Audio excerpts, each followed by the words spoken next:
Now we're doing worksheet 4F, and a lot of this is reading, and the question number 1 has to do with, it says dash blank or income represents money that has been collected.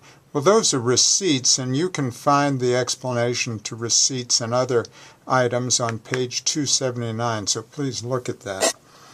Number 2, Gabe said for years there has been no money in Social Security, in the Social Security Trust Fund, just a bunch of IOUs. Kim said that's impossible. If that were true, how come the government has been able to pay out Social Security benefits all these years? Well, it turns out it is true.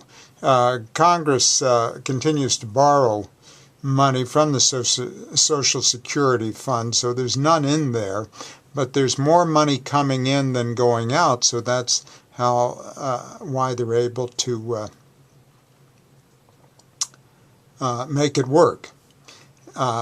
In time, there'll be more money going out than coming in, and at that time then they'll have to make a change, adjust the way Social Security is collected. Number 3, suppose your after-tax income is $36,874, and then they list expenses and they say, do you have a surplus or deficit? So what we're going to do is take the income and from it subtract the expenses, and you wind up with a deficit, A, and deficit of, that's why I have a minus sign here, of $9,093. And for number 4, it asks, well, if there had been a 1% increase in the total receipts of government receipts were $22,154 billion. If there had been a total increase, or a 1% increase, how would that have affected the total, what would have been the deficit if you had increased the receipts by 1%? So I multiplied the receipts by 1.01, and so we get 2,472 billion, and from that we're going to, excuse me, I beg your pardon, I multiplied the receipts 2,154 billion times 1.01, and that added another 1% onto those receipts, and from that subtracted 2,472 billion and wound up with a deficit of 296 billion, which was selection C. For number 5, the question is, given this table and so on, and the receipts and outlays, it says how much income came from excise taxes in 2006. Well, 3% of the portion of the receipts went to excise taxes, so 3.03 times the income, or the receipts, gave us approximately $69 billion, and B is the selection.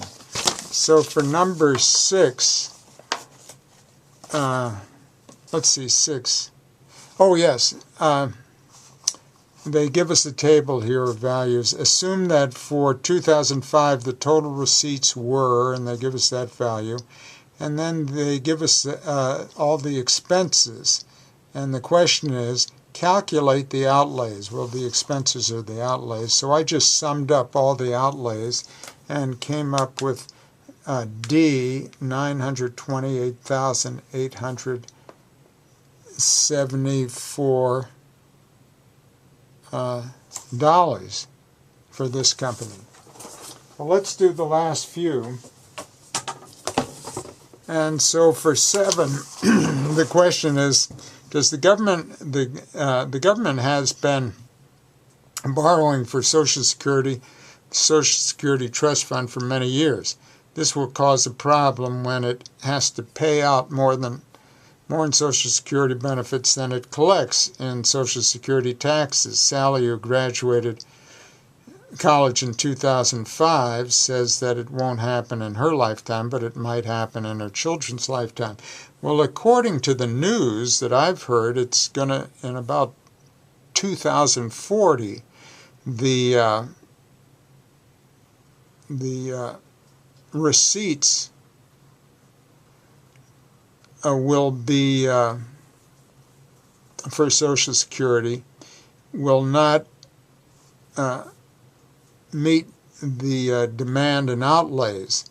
So at that sometime before then, some adjustment has to be made in Social Security, and that's only, say, that's 35 years after Sally graduates from college. So we're going to hope she's still alive and has a family, and so for that reason, it's going to come sooner than she thinks. When I bought, number 8, when I bought government bonds, I was effectively lending money to the government, and that's true. Number 9, a dash represents money that is borrowed or taken during a single year, and that's a deficit, and you can see that explained on page 279. And finally, true or false? The publicly held debt represents money the government must repay to individuals and institutions that bought Treasury issues. And that is also true. That's A. Okay.